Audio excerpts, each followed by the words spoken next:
새롭게 주어진 한 주의 시간 속에서 하나님과 동행하는 한 주 되길 원합니다. 주님이 주신 평안이 가득한 시간이 되길 원합니다. 다 함께 사도신경으로 우리의 신앙을 고백하겠습니다. 전능하사 천지를 만드신 하나님 아버지를 내가 믿사오며 그 외아들 우리 주 예수 그리스도를 믿사오니 이는 성령으로 잉태하사 동정녀 마리아에게 나시고 본디오 빌라도에게 고난을 받으사 십자가에 못 박혀 죽으시고 장사한 지 사흘 만에 죽은 자 가운데서 다시 살아나시며 하늘에 오르사 전능하신 하나님 우편에 앉아 계시다가 저리로서 산자와 죽은 자를 심판하러 오시리라. 성령을 믿사오며 거룩한 공회와 성도가 서로 교통하는 것과 죄를 사하여 주시는 것과 몸이 다시 사는 것과 영원히 사는 것을 믿사옵나이다. 아멘.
오늘 우리가 나눌 말씀은 예레미야 24장 1절에서 10절 말씀입니다. 바벨론의 느부갓네살 왕이 유다 왕 여호야김의 아들 여고냐와 유다 고관들과 목공들과 철공들을 예루살렘에서 바벨론으로 옮긴 후에 여호와께서 여호와의 성전 앞에 놓인 무화과 두 광주리를 내게 보이셨는데 한 광주리에는 처음 익은 듯한 극히 좋은 무화과가 있고 한 광주리에는 나빠서 먹을 수 없는 극히 나쁜 무화과가 있더라. 여호와께서 내게 이르시되 예레미야야 내가 무엇을 보느냐 하시매 내가 대답하되 무화과이온데 그 좋은 무화과는 극히 좋고 그 나쁜 것은 아주 나빠서 먹을 수 없게 나쁘니이다 하니 여호와의 말씀이 또 내게 임하니라. 이르시되 이스라엘의 하나님 여호와께서 이와 같이 말씀하시니라. 내가 이곳에서 옮겨 갈대아인의 땅에 이르게 한 유다 포로를 이 좋은 무화과 같이 잘 돌볼 것이라. 내가 그들을 돌아보아 좋게 하여 다시 이 땅으로 인도하여 세우고 헐지 아니하며 심고 뽑지 아니하겠고, 내가 여호와인 줄 아는 마음을 그들에게 주어서 그들이 전심으로 내게 돌아오게 하리니 그들은 내 백성이 되겠고 나는 그들의 하나님이 되리라. 여호와께서 이와 같이 말씀하시니라.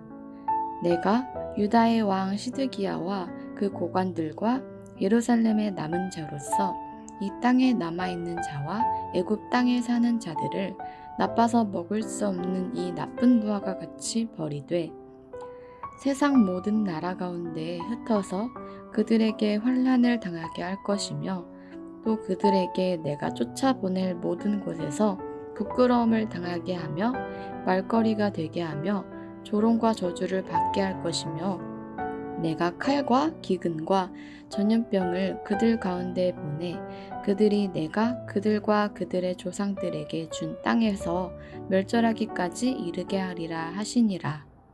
아멘. 반갑습니다. 오늘 예레미야 24장 1절부터 10절을 중심으로 점검이라는 주제의 말씀을 함께 나누겠습니다. 오늘 본문은 여호야김의 아들 여호야긴이 바벨론에 끌려간 후의 일입니다.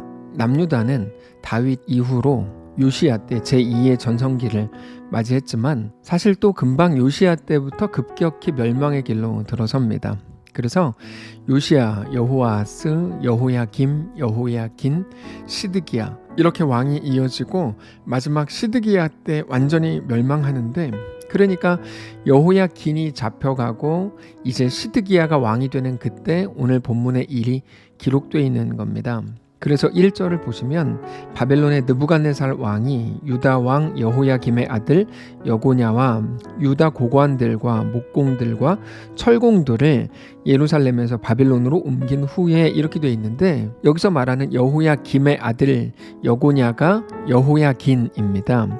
그러니까 여호야긴이 잡혀간 이후에 하나님이 주신 말씀이라는 거죠.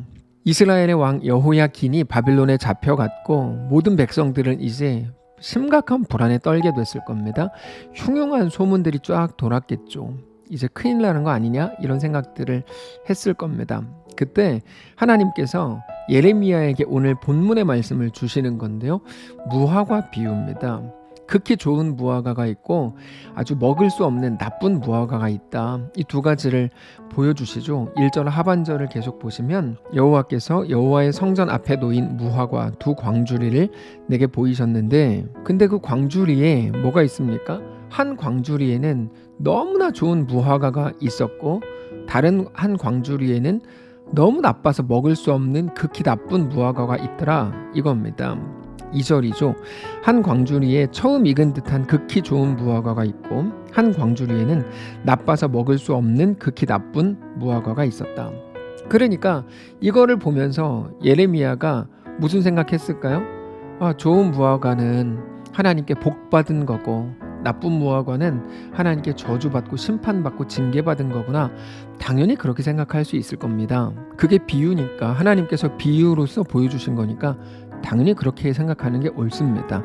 근데 하나님께서 전혀 다른 것을 말씀을 하시더라는 거죠. 3절입니다. 여호와께서 내게 이르시되 예레미야야 네가 무엇을 보느냐 하시매 내가 대답하되 무화과이온데 그 좋은 무화과는 극히 좋고 그 나쁜 것은 아주 나빠서 먹을 수 없게 나쁘니이다 하니 여호와의 말씀이 또 내게 임하니라. 이르시되 이스라엘의 하나님 여호와께서 이와 같이 말씀하시니라.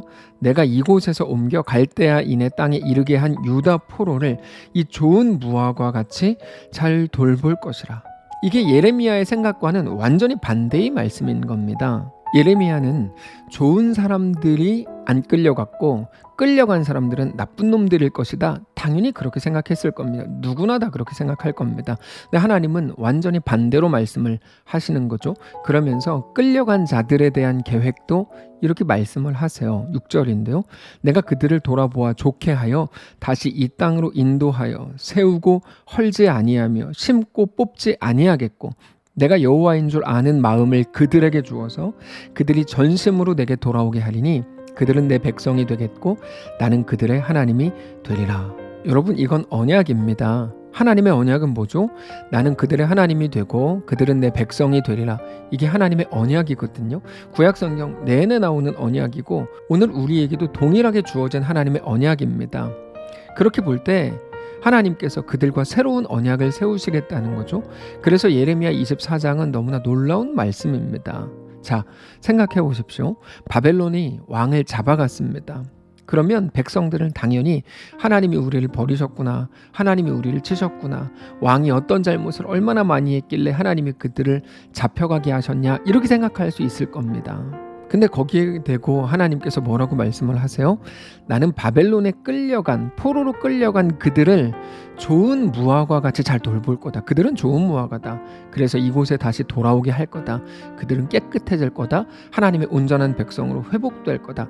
이렇게 말씀을 주시더라는 거죠.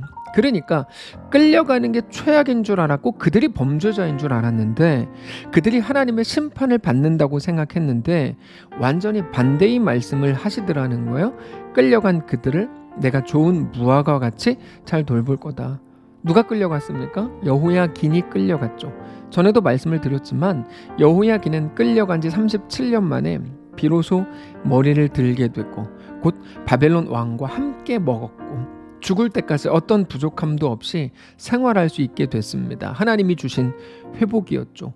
실제로 끌려간 사람들은 70년 만에 다시 돌아와서 새로운 성전, 제2의 성전 스룹바벨 성전을 건축하죠. 반대로 남아있는 자들, 자기들은 끌려간 사람들과는 다르게 죄가 없고 그래서 더 의롭고 그래서 우리는 안 끌려갔다라고 생각을 하고 있었는지도 모르지만 하나님의 말씀은 오히려 반대였습니다. 아주 무서운 말씀들을 그들에게 주시는데요. 8절입니다. 여호와께서 이와 같이 말씀하시니라. 내가 유다의 왕 시드기야와 그 고관들과 예루살렘의 남은 자로서 이 땅에 남아있는 자와 애굽 땅에 사는 자들을 나빠서 먹을 수 없는 이 나쁜 무화과 같이 버리되 세상 모든 나라 가운데 흩어서 그들에게 환난을 당하게 할 것이며 또 그들에게 내가 쫓아보낼 모든 곳에서 부끄러움을 당하게 하며 말거리가 되게 하며 조롱과 저주를 받게 할 것이며 내가 칼과 기근과 전염병을 그들 가운데 보내 그들이 내가 그들과 그들의 조상들에게 준 땅에서 멸절하기까지 이르게 하리라 하시니라. 안 잡혀간 너희여 너희야말로 나쁜 무화과다. 이게 하나님의 말씀이라는 거죠. 자, 오늘 말씀을 정리해 볼까요? 처음에 예레미야를 말씀드릴 때 예레미야가 뭐라고 외쳤다고 말씀드렸죠? 너희의 죄 때문에 너희가 고난당하는 거 맞다. 그리고 그것 때문에 너희는 결국 바벨론에 끌려갈 거다. 그러나 그 기간 동안에 너희는 깨끗하게 씻길 거다. 너희가 그토록 두려워하던 그 일이 너희를 집어삼키지 못하고 하나님이 그 속에서 너희를 붙드실 거다. 너희는 그 속에서 놀라운 회복을 누리게 될 거다. 온전한 하나님의 백성으로 다시 돌아오게 될 거다. 이게 예레미야의 일관적인 외침이었습니다. 그러니까 결론이 뭡니까? 끌려가라는 거죠. 그것도 순순히 끌려가라는 거예요. 너희 앞에 있는 일들을 면제받으려고 하지 말고 제발 없는 것으로 해달라 그러지 말고 순순히 그 정황으로 들어가라. 이게 예레미야의 핵심이거든요. 그리고 오늘 본문에서 하나님께서는 그것을 분명하게 말씀을 하시는 거죠. 끌려가는 사람들이 좋은 무화과고 오히려 그 모든 상황을 면제받은 것처럼 보이는 사람들, 그래서 남아있는 자들이야말로 나쁜 무화과다 이겁니다. 여러분, 오늘 본문을 통해서 이 말씀을 통해서 우리의 삶을, 특별히 우리의 소원을 꼭 점검하실 수 있기를 바랍니다. 우리의 소원이 마치 남아있는 자들이 되는 것, 끌려가지 않게 되는 것, 지금의 어려움을 피하고 면제받는 게 전부라면, 그래서 그게 복이고 기독교회의 능력이고 그리스도인에게 주시는 하나님의 복이라고 생각한다면 여러분, 그거는 전형적으로 거짓 선지자들의 외침이었다는 것을 기억하셔야 됩니다. 우리의 매일의 기도가 내 상황을 좋은 걸로 바꿔주십시오. 코로나 없애주십시오. 그거면 됩니다. 내가 지금 아픈 거 그것만 해결해 주시면 됩니다.